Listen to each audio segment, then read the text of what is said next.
Hi, on today's episode, we have a pro marketer and a serial entrepreneur, the owner of Vispa, Titi Kenya, and Thauchi. Ladies and gents, Victoria Muthama. You know, people just want their thing very smart. Why the name Vispa? Vispa. Ah. The issue with the mass market is they move with the economy. I was like, if you're having a new baby, you're also looking for a new source of income. But I always say, if you are broke, you have to be shameless. Hi, Victoria. Hi. How are you? I'm fine. You look lovely. Thank you. Karibu. Oh, asante sana. I like red on you. Thank you. Yeah. It's actually not my color. I'm trying it out. Oh, it's my favorite. It's your favorite? Yes. Nice. But I've never seen you in red. I do wear red a lot, by the way. The times I've seen you, I've never seen you in red. Maybe a red lipstick. Yes. Okay. So how are you? I'm doing well. Yes. For our viewers, who is Victoria? I like to describe myself first as a pro marketer because I'm not a marketer by I went to school. I taught myself marketing and I feel it fits well with my personality.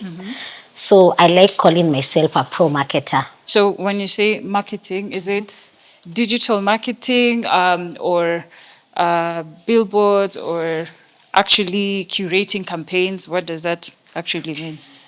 Or it's all of them inclusive? Yes, for me marketing is as basic as door to door. So I'll tell you a story about when I was hustling. I thought to myself, the easiest way for me to make money without having capital was I was going to businesses. So I used to live in Kitengela and tell them I want to make a magazine for advertising to people. And I'd go to door to every businesses to make a magazine for advertising. And mind you, that time I didn't own a magazine.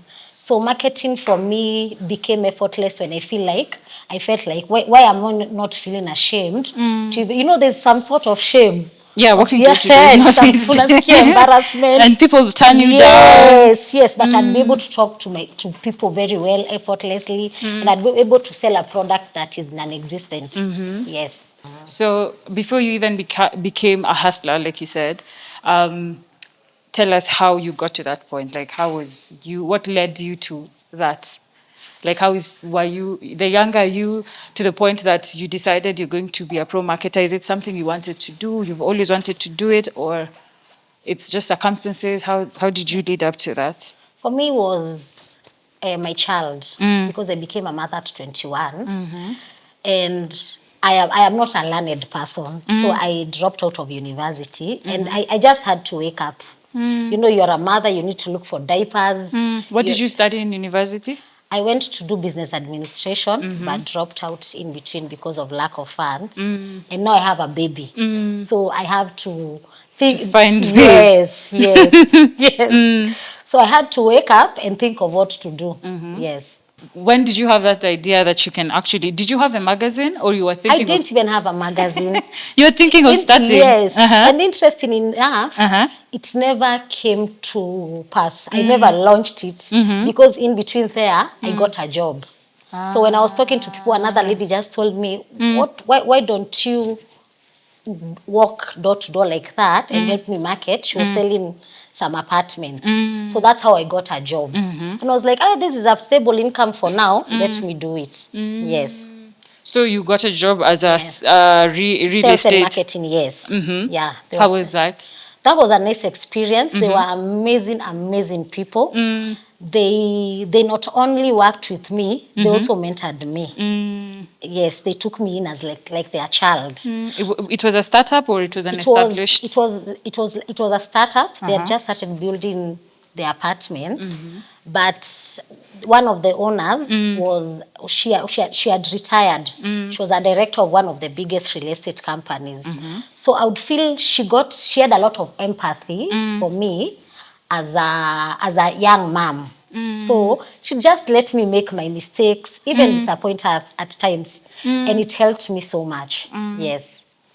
So you did the real estate for how long? I did it for quite some time. I did it like for 2 or 3 years, and I felt I was not growing. So what I did, the salary that I was getting, the work they wanted me to do, I delegated.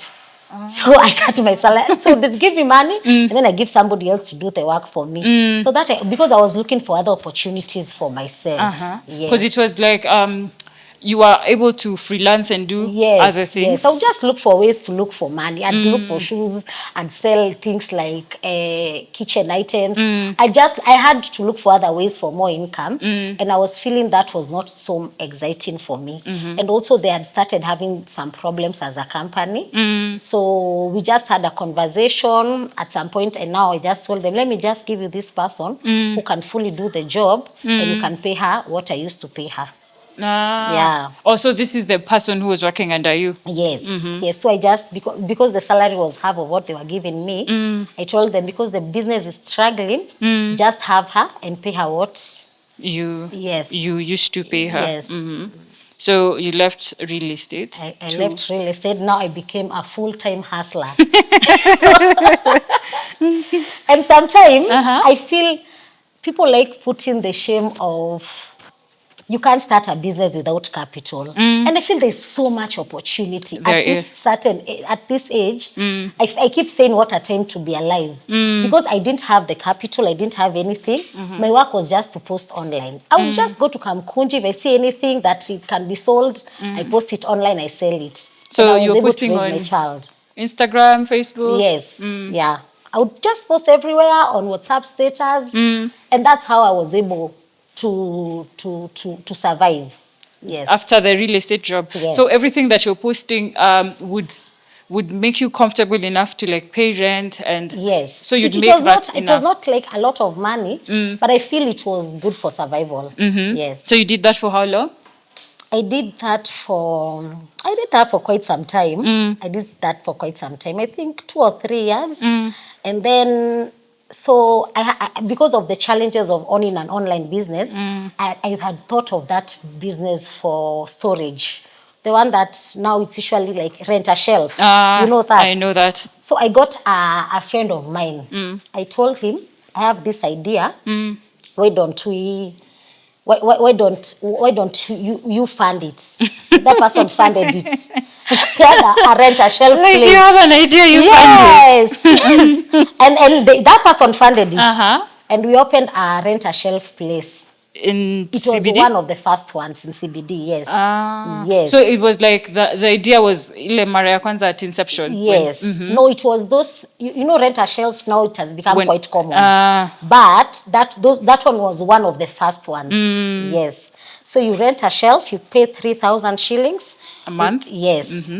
Customers can come pick your products and everything like that.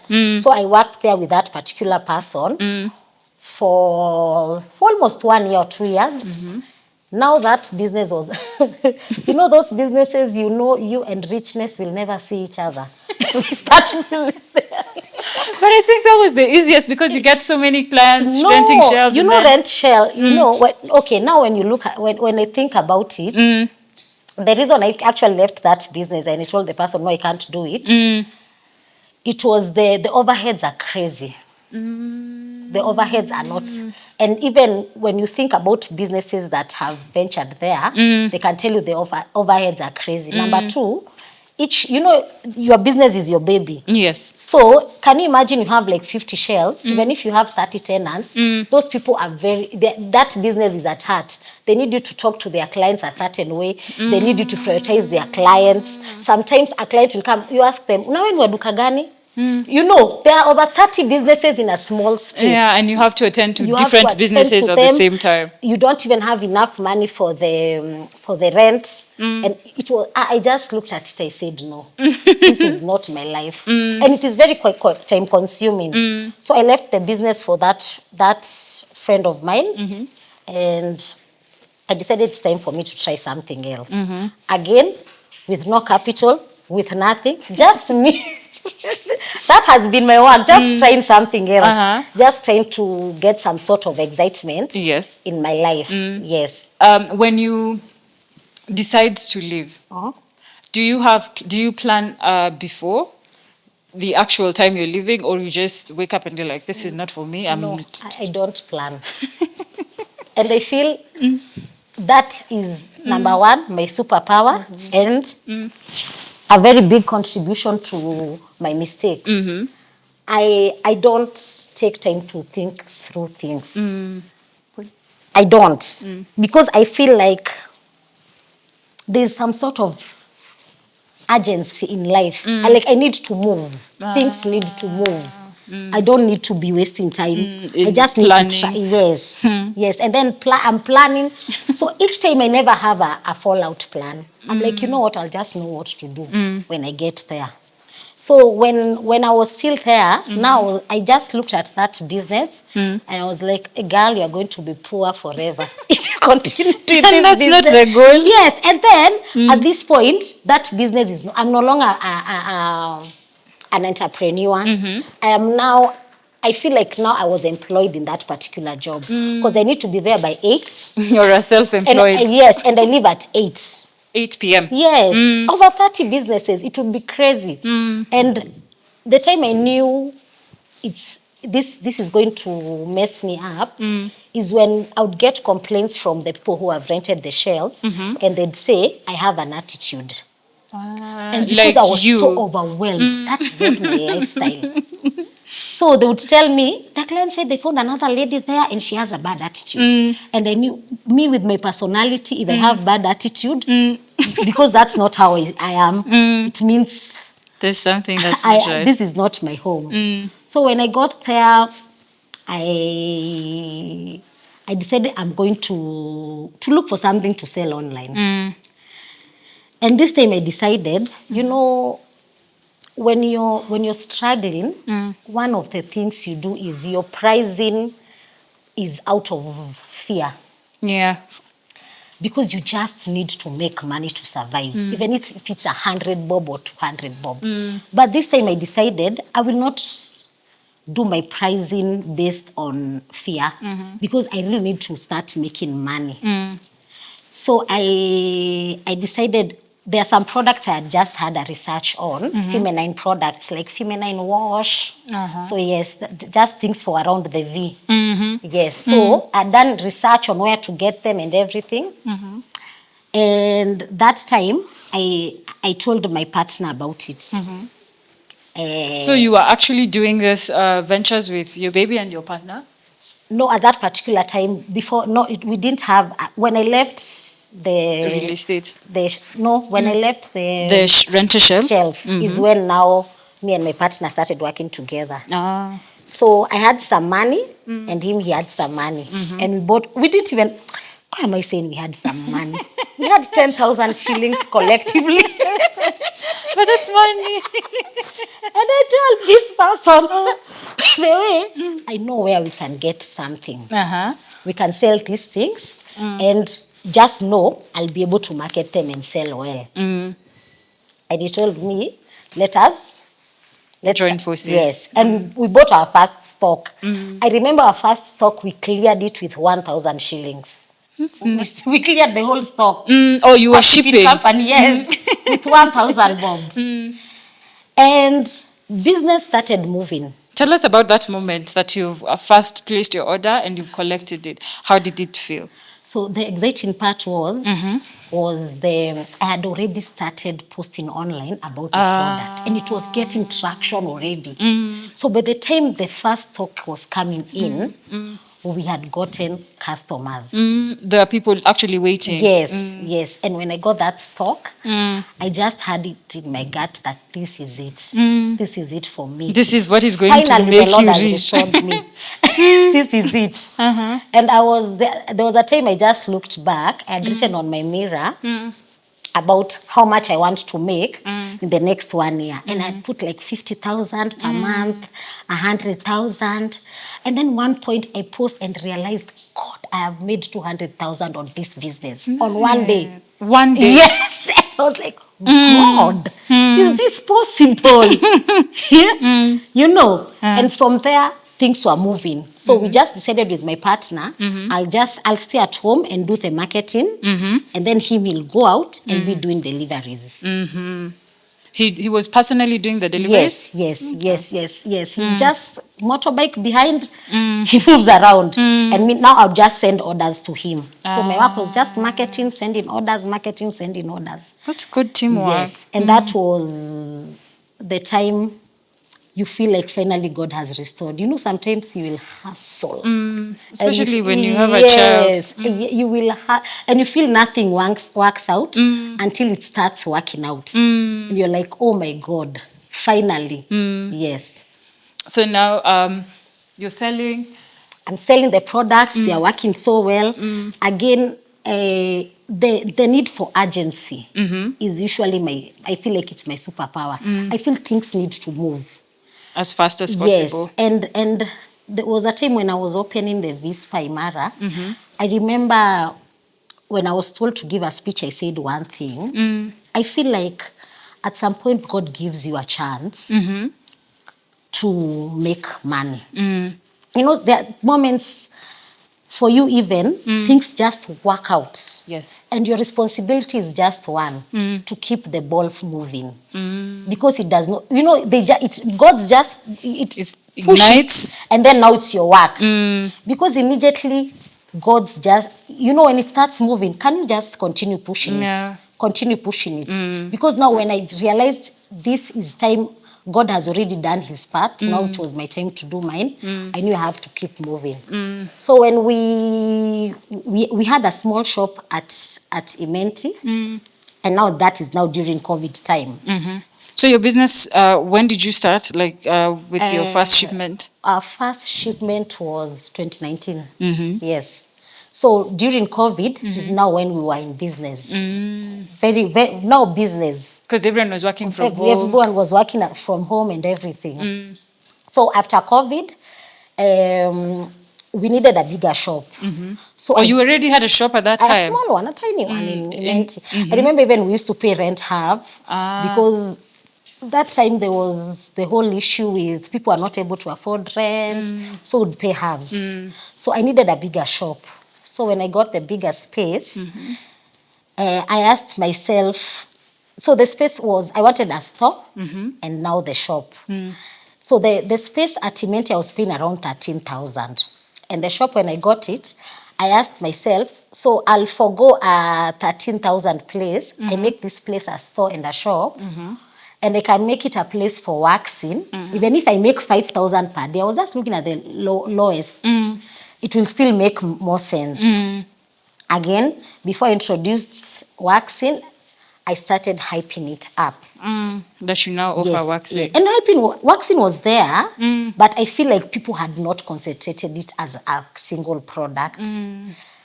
So another lesson for me has always been reducing to diversify, especially when you're a starter.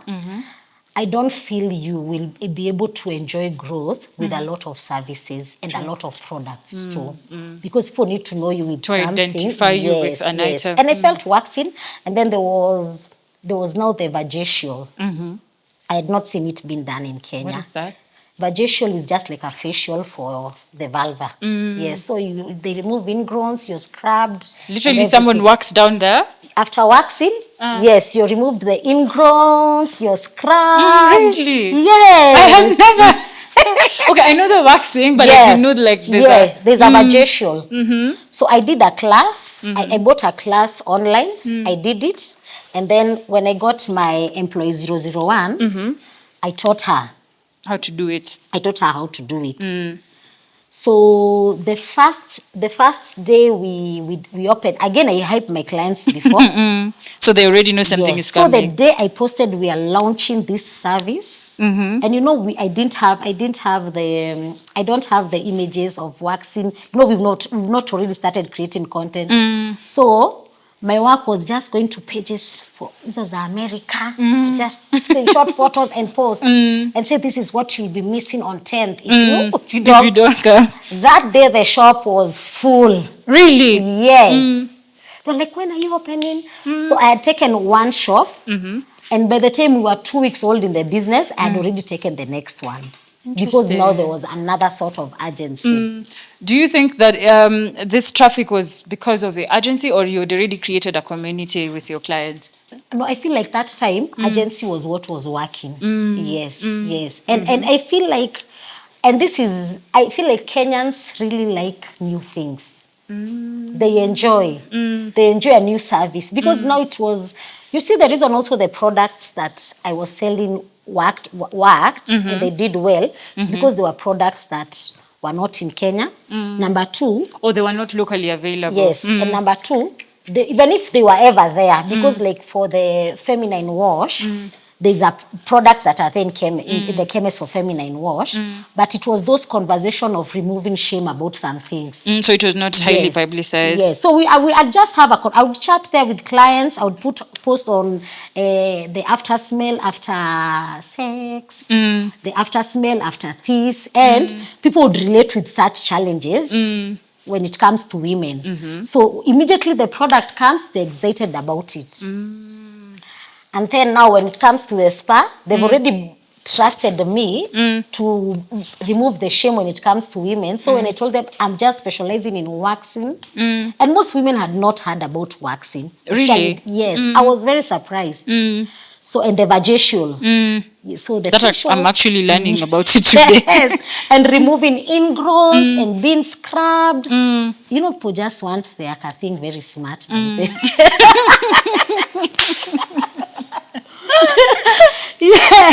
It's very important. Yes. So I started, the Vispa started, and that's how things started moving in terms of the luck part. I'll say in terms of the luck part, without so much struggle.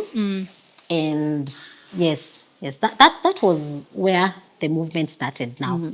Yeah. So your first shop at Vispa was in town. CBD. Yes. Yeah. And then the growth, now you're opening branches. Yes, now I'm opening branches.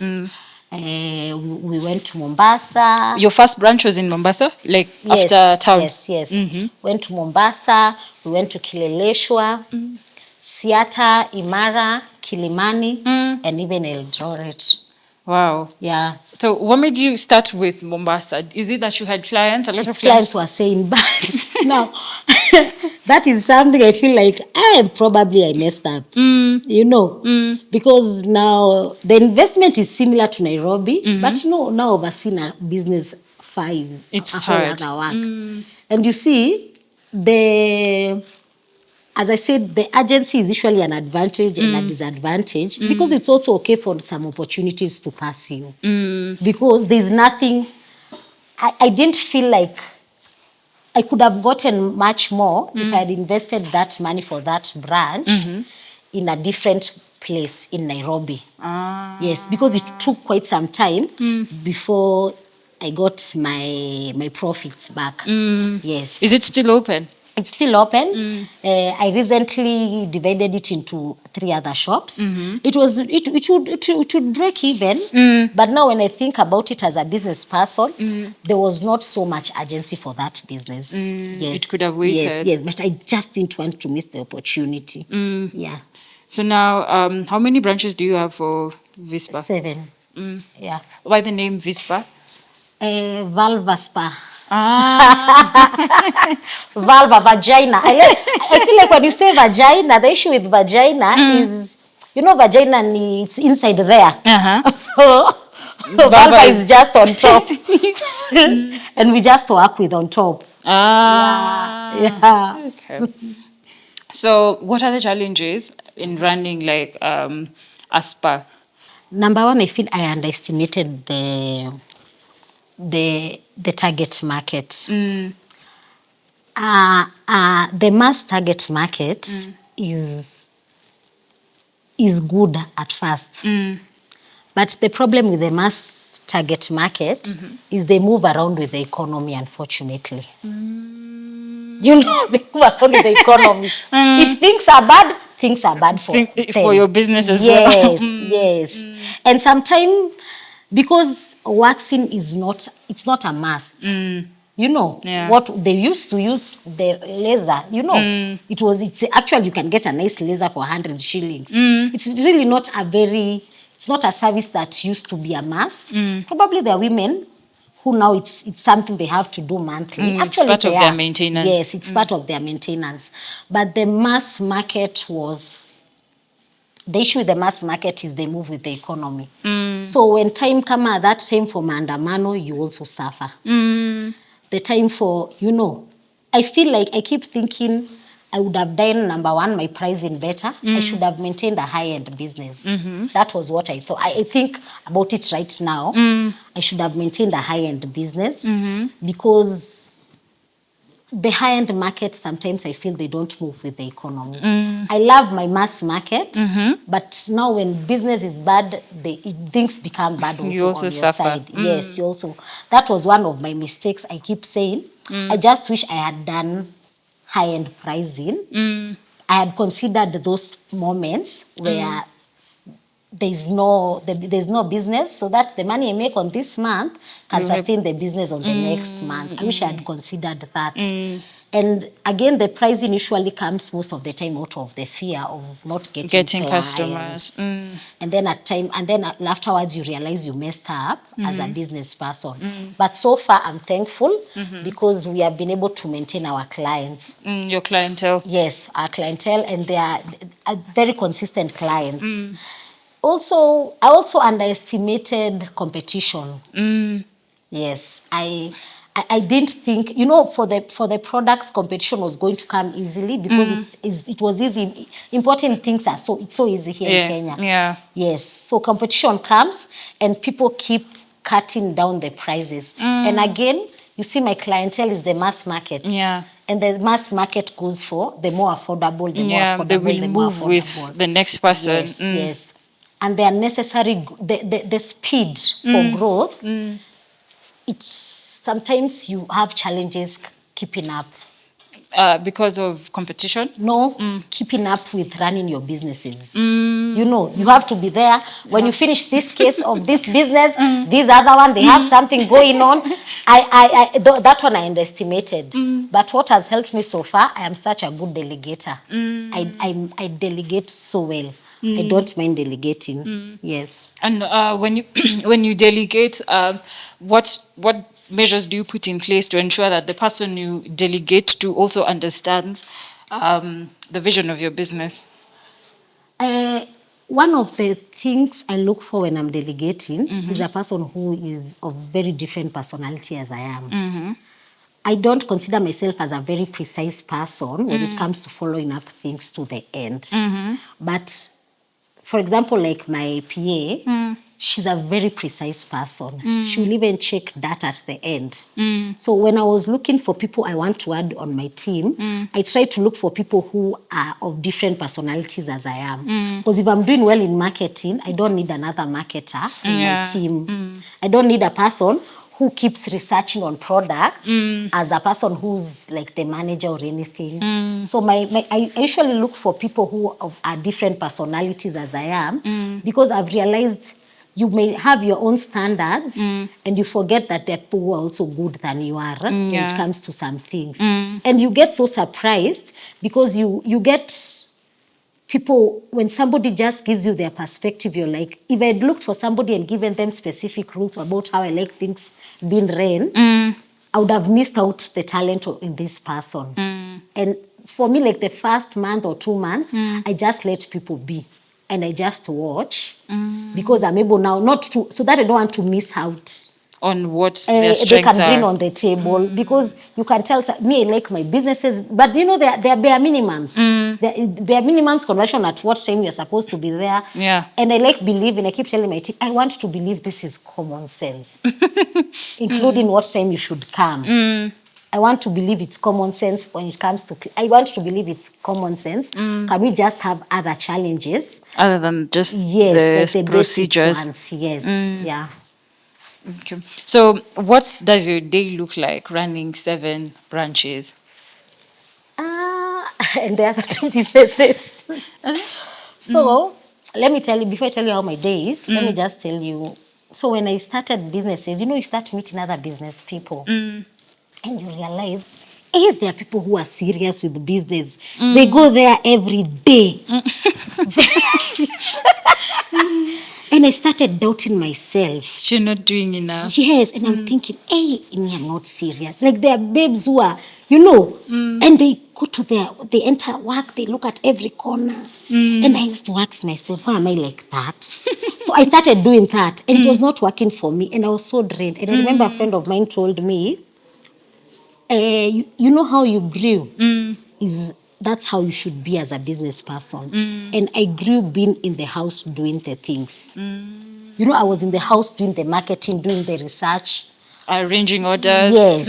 So my preference as a business person is usually to work from home. Because I feel I thrive more when I work from home without being moving around. Moving around. I feel it's time consuming for me. It's not able for this and this. Even if I get out of the house, it's like twice per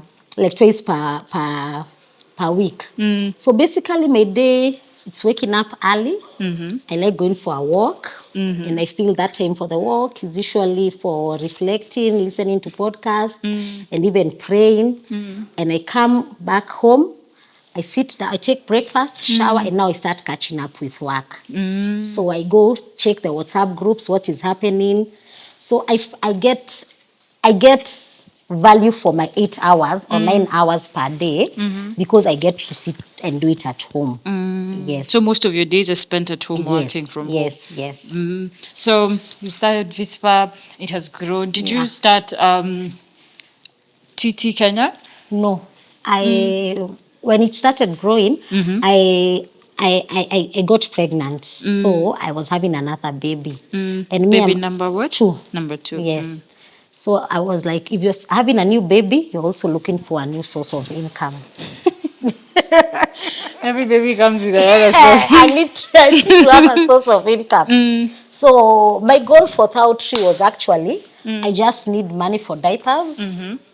Not because I couldn't afford. I just felt I just needed extra income for Diversify diapers your income. and also to get a very good nanny so that I can continue doing my business like a full-time nanny at usiku when the baby wakes up. Yes. She's there. Yes. So I had said this is a small business today, and I had a conversation with my friend about affordable things in the market. How we would want to bring things for 1,000 shillings only. And that's why it's called Thao3. Oh, so you started Thao3 before TT? Yes. Yes. And I mentioned to her and we discussed it and started bringing 2 small handbags. And I didn't have pressure with that business. It was just a business that grew itself organically, but did so well. As time went by, right now we've now started our brand of shoes. That's how it has grown by its own pace with no pressure because it was not attached with anything like struggle. So I didn't have pressure with that business. I have been able, for that business, I keep saying it's a business that I was able to incorporate my family, my friends. How's that? My family. For me, it's a business for my family can have a source of income, and also some of my friends. So I have friends who work there. I have family who work there. So and not even family who work there. I've also brought in like. You'll find a family member telling you I have like 300K, what can I do? Just bring the money, I'll get you stock and I'll just be marketing. And then at the end of the month, I tell them whatever they had bought has generated this. Yes. So for it was just a way for me to support also my family because it was also the business for my small baby. Yes. Interesting. Yeah. So now you've started Thao3 for your baby and for family. At what point did you decide to now start TT Kenya, or how did TT Kenya come to be? So for TT has always been on my vision for as long as I can remember.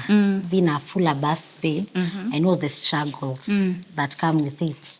So that one has always been on my bucket list. I just wanted to do it.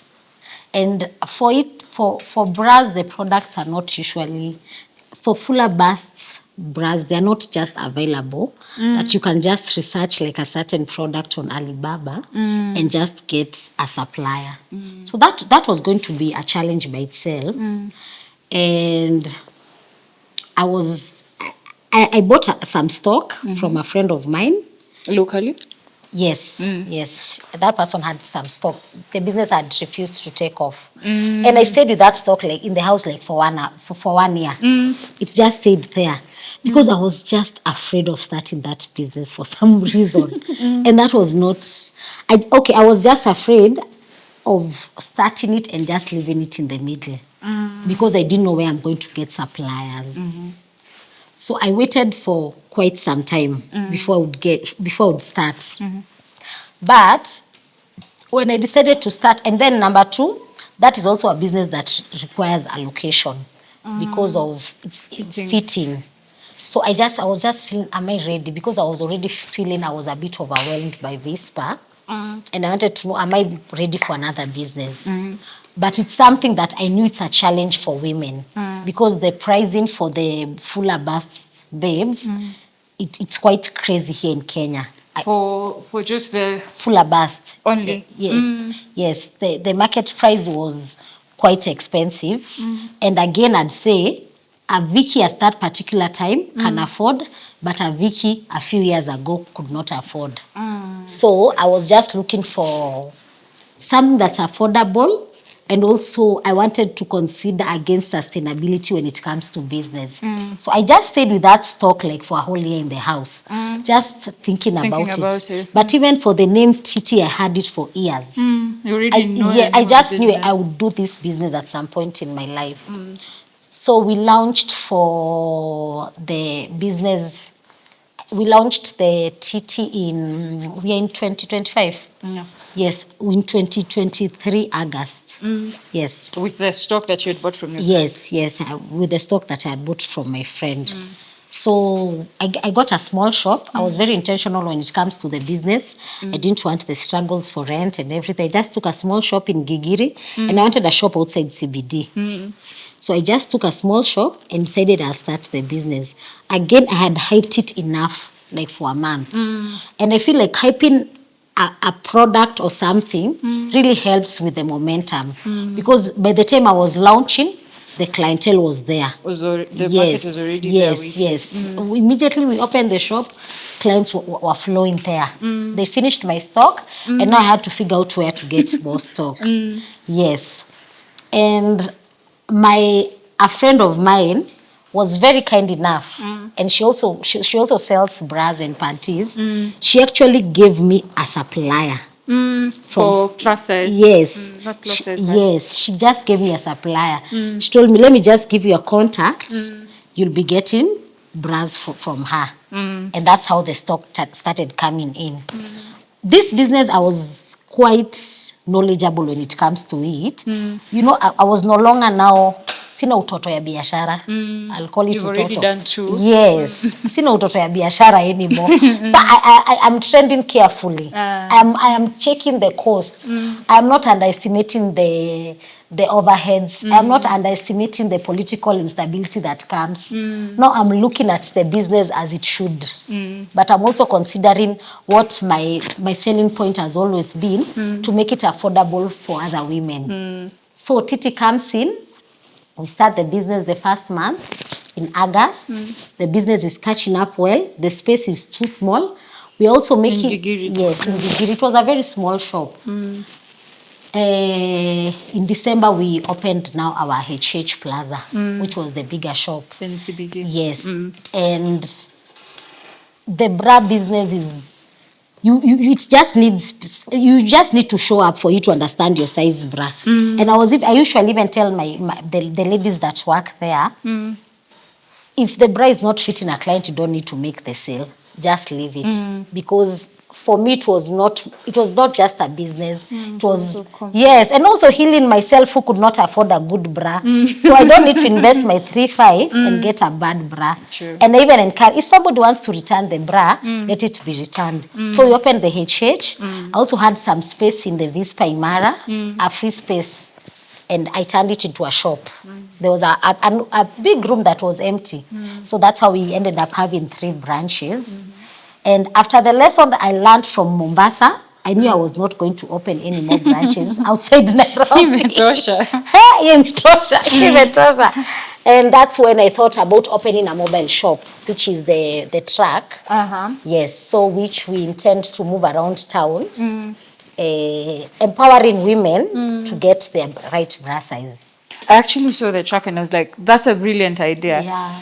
Please, how did you come up with that idea? Again, it's now the Mombasa thing, and outside Nairobi, I didn't feel the need for other branches because, again, the managing is quite hectic. The challenges that come with it. And also, I felt like that is the only way for me to create. You know, when clients now know you're in Meru, they're even likely to make more purchases than knowing there's the comfort of the shop will always be there. Yes. Yes. And also, I feel like it's easier to get to other clientele. Yes, to get to other clientele. And also I feel like now women will now start understanding. You know, like 99% of women, I initially tell women, I can bet with you, if you've never had your bra, you've never had a bra fitting, you're most likely wearing a wrong bra. And it is usually true most of the time. Everybody, you ask them, what is your bra size, DD? And then they come, they find they are J. And they are shocked. So I felt like, why is there not enough information about that and sizing? So that's how the track came in. And I saw it and I was like, this is a genius idea. It's a very genius idea. Yes. Have you started going rounds with it? No, we are starting implementing this weekend. We are now we had to look down at the locations we want to go. Also keep up with the laws in every county. Yes, so that is what we are finishing up with. Yeah. You're excited to take it on the road? I am very excited. I am very excited. Yeah. So building TT, how would you say it has impacted women's life in terms of the bigger vast women? Like, how has it been interacting with them and at least offering the bras? Because you said they're either expensive and not easily accessible. You know, one of the ladies once told me, there's a lady who cried because she could not believe she could have experienced such comfort. You know that feeling of when you reach home, you want to remove a bra and you can't imagine people feel this comfortable in a bra. So it is satisfying even when it comes to Vispa. Just watching women remove some sort of struggle in their life because of the business that you've created. Yes. Would you say that your speed of implementation, like from when you decide to do something and actually doing it, has helped you in terms of setting up and growing the business? Yes. So the speed, so there are 2 types. I was working with speed with 2 things. Speed because I know the urgency of you need to start when the ball starts to move, it has to move. And I feel so many people say that about one of the ways they've been able to grow their businesses was the speed. But also there's a speed caused by wounds and the fear of the scarcity mentality, you know, because it's like you want to just grab. And at some point I post nikajiuliza, hii speed ni ya kugrab, I don't want to miss out, ama this speed is for. So the speed definitely contributed in the growth, but it reached a point I thought to myself, maybe it's time you now start slowing down. Because now the other tiny details about the business, you miss out and you're not doing your business quite well as it should. Because yes, and you're stretching yourself thin. Yeah. And how would you say, like, your industry, the industries that you are in, are they supportive? Do you support each other? Do you, I know you said your friends gave you suppliers and stock, but the industry in general, how is it for someone looking from outside? So, for example, the Vispa, I feel like I was I was one of the people who started it, especially when it comes to waxing and vegetation, putting it out there. Like Yes, marketing and most of the people who are our main competitors were either clients. Actually, most of them were our clients our or our people from my team. Yes, they opened their own businesses and they grew. Maybe they're the ones who will say if I supported them enough. like you provided mentorship. Yes, but the only issue with the industry is the cutting cost. It reaches a point you wonder, how low are we going to go? How is this person making money? And how is it sustainable when it comes to pricing and someone is doing low? Is it that Yeah. they're using substandard products, or is it that maybe someone does not have the cost like rent, they're mobile waxers, they're called waxers? Yes. You remember the first time I told you sometimes you put pricing out of fear, and because now you are struggling in everything. I feel you've put your investment, you need to start paying. If you need to pay some money, you need to start paying rent. You're like, even if I get a profit of 200 shillings or 100 shilling, it's okay as long as I am doing business. yes, and I am doing business. And I feel sometimes that becomes a challenge until you pause and realize it's not sustainable. For example, I'd say like the nails business, the people who do nails, I think they got to a point the costs came as low as 200 shillings. But how sustainable was that for even the other businesses? The players that stood there, they're the ones still in business when it comes to the nail business. And that is what I made a decision to do. Said, you know what, this is the cost I started with. I will not go high, but I need to go high because of how things are and the different, and the economy, but I'll just sustain myself there. I can't just keep going. And the game for pricing is crazy. You can go as low. There are people who don't care. You can just keep going and going and going and going. So if you focus on that, You just now have to focus on other things. Yeah. I feel like you have built a brand without necessarily you putting yourself out there. Yeah. How has that been? I want my business to be the one that's talking. But until recently, I decided, by the way, people now are buying people's faces. Yes. It has stopped being. And the other day, somebody was saying we are moving from the industrial era where if you had a factory, that was the only way for you to make money and become rich. Now we are people who have personal brands. They are the ones who are becoming rich. People are moving themselves. You know, everybody's just doing something. You see, even doctors are becoming content creators. Yes. Because people, it has started. You have to bring yourself out there. And when I realized that, I was like, I need now to come out. I need to come out. People want to see who's behind this. Yes, behind this big Yes, brand. yes. People want to know you. They want to relate with you. They don't. There's enough AI and some robotness, but they just want to connect with people. And as a pro marketer that you are, do you have like a strategy that you will do to sort of like put yourself out there and actually mentor other people? Because starting a business is not easy. Yes. And I feel like that many people who need mentorship, maybe in your field or even in other areas, because I feel like businesses are always the same, but not the same. Yeah. Yes. What is do you have a strategy, or you intend on just I putting? honestly don't have a strategy. I feel like I just wake up and make decisions, very impromptu ones. Which sometimes you fail, hey, you mess up. The moments you just mess up. I feel like you just need to be like water. You have to allow yourself to just be fluid. As things are moving, you move with them and change. The question on mentorship, I don't know if I feel like I am there enough to mentor anyone. Why? I- and so, sometimes these people who start businesses, they'll just come and ask very teeny bitty questions about businesses, and you want to tell this person you're not ready for business if you can't figure out this by yourself.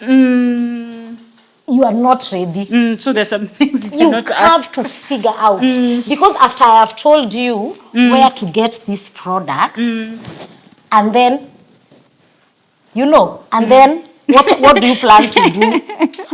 When you start having challenges of even being found by utafanya nini after KRA? Will you True. call me?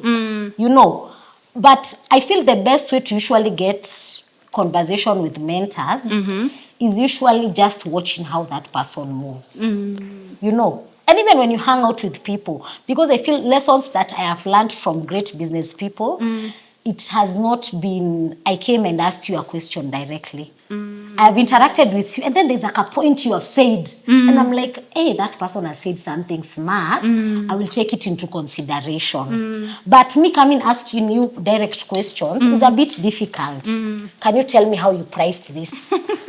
Here, it will just be a whole conversation, and you're like, you know what? It even drains the other partner. But you just have normal conversations with somebody, and you realize, there's a point. So I don't feel, number one, I am in a place to mentor. Maybe it's not something I am in that space right now. I feel like I don't have enough time for everything. But sometimes you see the conversation I have on my Instagram stories. I see. And it's just something that goes through my mind, and I think, this makes sense. And sometimes you even have friends who'll just make a call and tell you, by the way, what do you think about this? And we'll have a normal conversation, and that person will say, oh, I never thought about this. But the initial steps as a business person you have to take by yourself.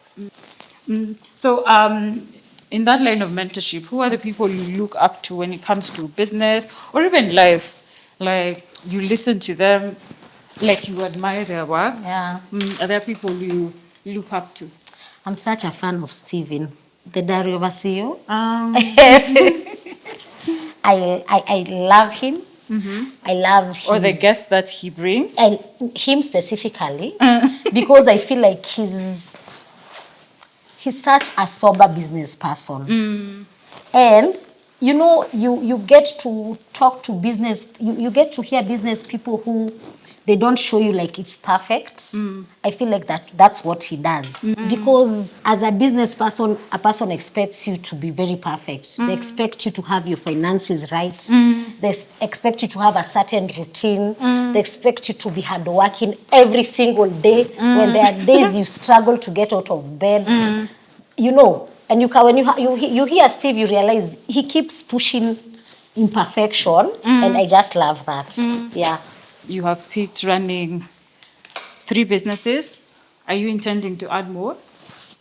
Okay. My first lesson is the only way to run many businesses is to delegate. As business people, we are so afraid to delegate. We feel like somebody will not do things as you want. But that is the only way for you to grow. But you've never experienced that there's a certain way you want something to be done? I experienced that. I experienced that so many times. But I'm like, there's no other way for me to grow. There's no other way. And I've seen those businesses change people's lives in terms of employment. And that's the only way, because the businesses have to grow for employment to be there. Yeah. So delegation has been my everything. And when it comes to delegation, for you to grow multiple businesses, you have to let go of some things to do as a business person. Because what do you mean as a business person? You're following up a door that has broken. You will never do anything. You cannot follow up very tiny things. You have to know, this is where I'm good at as a business person. And let me focus on concentrate there. And for me has been the marketing. Yes. So also with the marketing, how is it working with influencer marketing? How has it worked for you? Is it something you can vouch for other businesses? At the beginning of the businesses, especially when people have not built trust with you, influencer marketing really helps. But now, I feel now we are moving from that era as business people. That's why now people want to see your face. You have to be the influencer of your businesses. Your team has to be the influencer of the businesses. People, when they're able to see a face, they're able to trust businesses. A few years ago, people would trust a business based on a familiar face who is an influencer. And that really helped me that time. Because you see, I didn't want to put myself out there. True. So when I'd pay an influencer, it would work well. But you have to be able also as a business person to be changing with times. I'm saying you have to be like water. You have to keep, people are fitting in containers, you fit there. People are fitting in tanks, you fit there. Yeah. Interesting. So, in your line of business, especially Vispa, have you experienced certain stereotypes or people calling you out because of the nature of your business? Yes. Already there's a lot of shame when it comes to women and their personal spaces. Yes, there's a lot of shame when it comes to. So even putting out a vulva being waxed is a whole drama. There's another one we had put the other day. Hey, it brought issues. No, this is too much. This is too much advertising. Even if So there's a lot of shame when it comes to even women. But I like that when people just continue warming up. People are just warming up slowly. They just now they have to go with the trend. But when you're starting up, you'll experience the challenges. But I always say, if you are broke, you have to be shameless. You cannot have shame. Yes. And I used to tell you just post because those are the posts that are having interaction, and we need the business to keep moving. Yeah. And do you think when you have that conversation, does it translate into sales? It does translate because I feel like there are babes who they might not comment, but they're just like, yes, there's a woman who thinks like me. There's a woman who, there's a person who's like me, who's like, this is not a shameful thing. And you just get clients who become a community and very loyal clients. Do you think the shame is emanating from our culture or from a point of we are conservative as a country or as a people? We are definitely not conservative. Conservative is not the one. I think it's just the culture. We are not conservative at all. No, it's just the culture. It's just the culture. And the good thing about us, we really warm up to things quite fast. Yes, we really do. Yeah. So, what's next for Vispa, Thautri, Titi Kenya?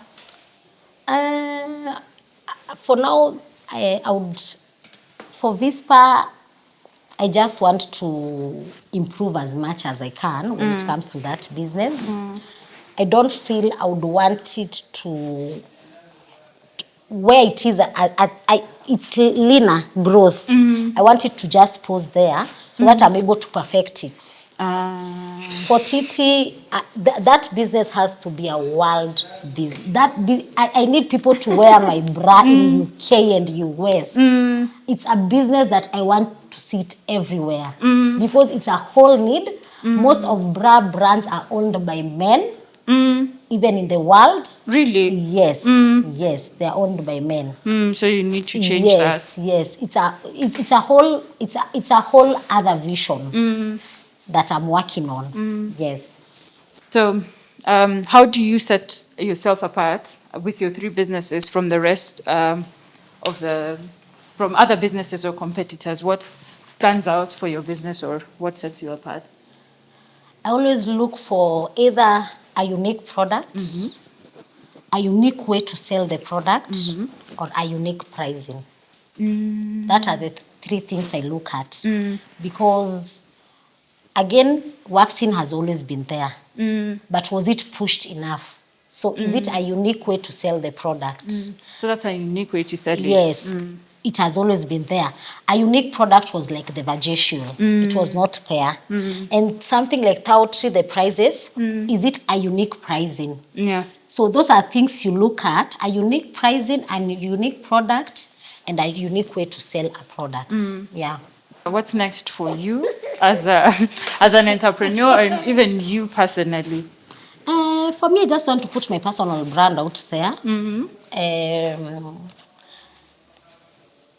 I feel like I have a lot to offer even as a person. So I really want to put myself out there a lot. A lot. I want to have conversations with women. I want to interact with women. That is my goal for the next 2 to 3 years. Yeah. You intend on doing it on social media or one-on-one conversations, Mostly on networking? social media. That is where I want to put myself out there a bit more. I think I am ready. I am ready. I remember when last year at a time like this, I had said I'm ready. And then You are not ready. no, my therapist told me, babe, you are not ready. You are not ready. Please, you need to do a few more things on yourself. So I feel like right now I'm ready. I am no longer afraid of the imposter syndrome that comes with it. I am no longer afraid of the failure that comes with it. I am now ready to go head on. Yeah. And what would you tell someone who wants to start a business, or they're planning to start a business and they don't know where to start? What would you tell that person? So first of all, if you have an idea, I always say this, ideas move around. If you think you've thought about it, nobody will think about it. Somebody will think about Tomorrow it. When it someone comes with- to your mind, please start working on it. Number 2, you have learned enough lessons. You've listened to enough podcasts. Can you start acting immediately? The work needs to start immediately. Number 3, you will fail. You will fail and you will fail again. The best thing you should know as a human being, we have the ability to always come up. For someone out there without resources, but they really, really want to start marketing, to become a pro marketer like you, what are the things you think they should have before they even consider? Okay, a smartphone. A smartphone is enough. The resources are there and in plenty. You just go on TikTok and search for marketing tips. They're there. You'll have very amazing people like, for example, Alex Homozi. You listen to marketers being interviewed by Steve and you get to learn something. There's so much resource. Again, what a time to be alive. Because the resources are there and the good thing, they are there for free. You start there, you learn. Marketing is quite broad. You can look for something you want to specialize. And for now, I feel like one thing that is on demand that I'm not getting like there's enough people in Kenya who can really monetize on it is being a paid ads expert. You know, that's another thing that it keeps changing. It's a whole dynamic. You said paid what? Paid ads expert. What does that mean? It's just being an expert in what types of ads to pay for when it comes to Meta and Google. That, you know, there was a time now, a few years ago, you just need, for marketing, you just need to do a course of social media marketing. The next space is being a paid ads expert. Go there, just even search the word paid ads expert. There's so many there who teach you how to become one. And I feel it's a business that, it's a career for a freelance that's now on demand. Yes.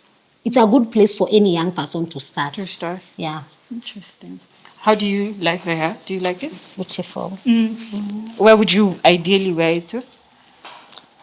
To work, working from home, You to a party. I feel like it's a versatile hair. Yeah. Okay, I really like it on you. So thank you so much for coming. I really enjoyed. I've learned so much. Thank you for having me. We hope to keep on learning on your socials. Yeah. Yeah. Thank you. Thank you. Hi, Victoria. Hi. So we're going to take you through another set of questions, and it's a quick fire set. Are you ready? Ready. Coffee or tea? Tea. Text or call? Text. Morning or night? Morning. Book or movie? Book. Homemade meals or eat out? Homemade. Would you rather be invisible or fly? Fly. Would you rather be super strong or super smart? Super smart. Have no eyebrows or have no eyelashes?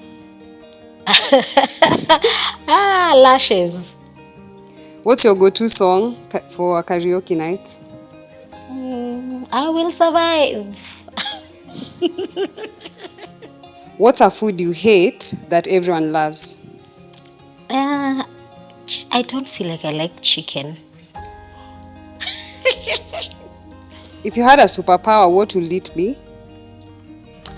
To read people's mind. A dream vacation destination? I feel I'd love to go to the UK. A talent you wish you had? Singing. If you're a superhero, what will your name be? Vicky Vishilisha. What's the last thing you Googled? Why is my... Whether in Google it had something to do with a tooth. What's the capital city of Rwanda? Kigali. Longest river in the world? Nile. Mississippi River. Okay. What's 12 plus 9? 21. What's the last emoji you used? The laughing, the one with tears. And you're done. Thank you so much. Thank you. Bye. Bye.